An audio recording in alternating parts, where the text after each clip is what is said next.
நான் தெரிவிச்சுக்கிறேன். இந்த ஓடுறது ஒளியறது பதுங்கிறதெல்லாம் திராவிட இயக்கத்திற்கோ திராவிட முன்னேற்ற கழகத்திற்கோ இல்லை. அப்படி அண்ணன் கலைஞர் அவர்களும் தமிழ்நாட்டு முதலமைச்சர் திராவிட மாடல் நாயகராக இருந்தவர் அண்ணன் மு.க. ஸ்டாலினும் எங்களை அப்படி வளர்க்கவில்லை. அரசியலாக சந்திப்பதற்கு எப்பொழுதும் திராவிட முன்னேற்ற கழகம் என்றைக்கும் சளைத்ததில்லை. பொதுவாக நான் மார்பு சம்பந்தப்பட்ட ஹார்ட் சம்பந்தப்பட்ட மருத்துவம் தொடர்ந்து 2016 இருந்து சிங்கப்பூர்ல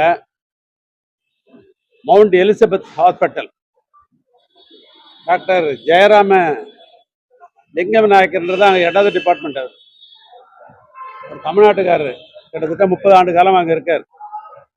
அவர் அங்கே இருக்கிற தமிழ்நாட்டுக்கிற அரசியல்வாதிக்கு எத்தனை பேருக்கு அவரை தெரியும். அவர் பெரும் உதவி செய்வார். யாருக்கு போனாலும் என்ன மருத்துவம்னாலும் உதவி செய்யக்கூடியவர். 2016 மவுண்ட் எலிசபெத் ஹாஸ்பிட்டல்ல அந்த ஹாஸ்பிட்டல்ல ஆகஸ்ட் மாதம் 13ஆம் தேதி 2016 முதலா நான் மருத்துவத்திற்கு முதல்ல அங்கே போய் ஆர்ட் சம்பந்தப்பட்ட மருத்துவம் நான் பார்த்தோடைய வரலாறு இது பூரா இருக்குது. இதுல சம்மரி பூரா இருக்குது. இது 2016. ஆனா தொடர்ந்து 2023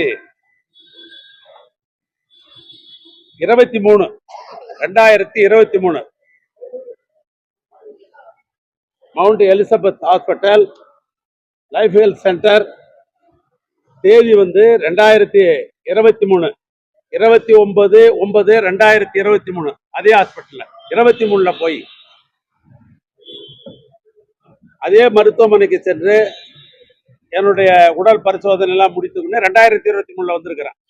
இது 2வது என்னுடைய தொடர்ச்சி. 3வதாக தேர்தல்லாம் உங்களுக்கு தெரியும். 5 ஆண்டு காலம் இந்த ஆட்சியில பெரும் பணிகளை இரவென்று பகராமல் பாராமல் பணிகளை நாங்கள்லாம் மேற்கொண்டோம். தேர்தல் வந்தது.